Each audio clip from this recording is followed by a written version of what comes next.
ازيكم يا شباب، عاملين ايه؟ في الفيديو ده احنا بنكمل مع بعض الديزاين سيستم.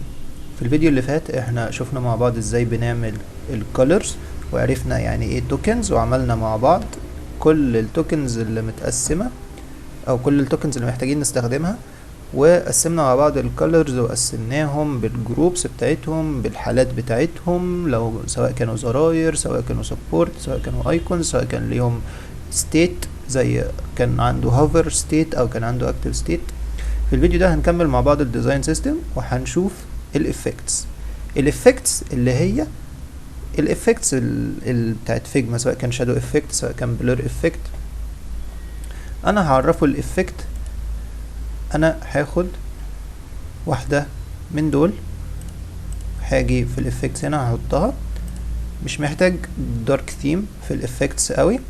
هاجي هنا وهعرفه، انا ما بستخدمش غير الشادو افكت، فهعرفه ان دي شادو افكت،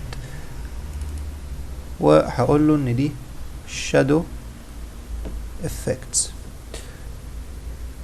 هشيل لايت ثيم لان انا ما بعملش شادو في الدارك ثيم.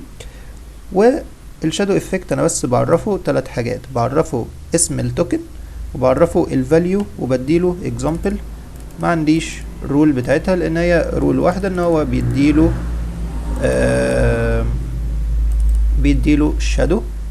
فانا بس هديله هنا، هزود بوردر بس. فانا عندي توكن وعندي فاليو وعندي اكزامبل.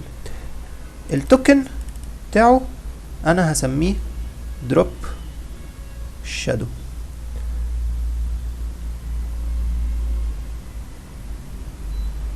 هديله الفاليو بتاعته، هاخد زي ده كده وهشيل ده.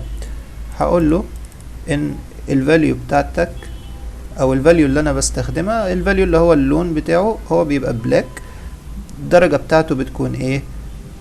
تكون 0 0 0 8 بكسل.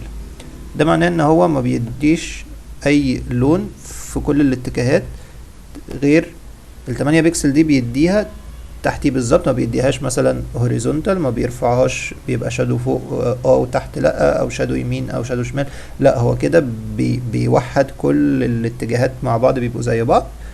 يعني هو بيسنتر الشادو من الاخر، هو بيسنتر الشادو، ما بيبقاش مايل يمين او شمال او فوق او تحت. وهديله الدرجة بتاعة اللون بتاعي بالار جي بي اي. هديله الدرجة هتكون 0 و0 و0 كده، يعني لون اسود. وهديله درجة الاوباسيتي او درجة الغمقان بتاعه، هقوله ان هي 0.25، دي درجة الاوباسيتي بتاعته.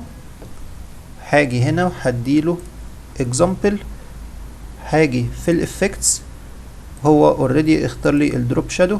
هاجي هنا ادوس على الفلتر، وزي ما احنا شايفين اكس على الزيرو اكسس اللي هو كده 0، واي هو هنا مديني الواي 4، بس انا عايزه 0 زي ما انا حاطط هنا، فهديله ده كمان 0.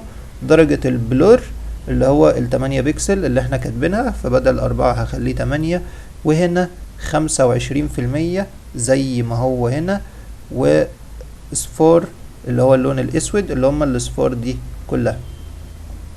كده هقفل، هلاقيه مديني درجة الشادو بتاعي. وبس كده احنا عملنا الشادو افكت اللي احنا محتاجينه. في الفيديو اللي جاي هنشوف مع بعض ايه هي السبيسنج زي ما قلنا قبل كده، وهنشوف مع بعض ازاي نفرق السبيسنج، وازاي نستخدم ايه درجة السبيسز اللي نقدر نستخدمها، او اللي هو مفضل او احسن ان احنا نستخدمها. اشوفكم الفيديو اللي جاي.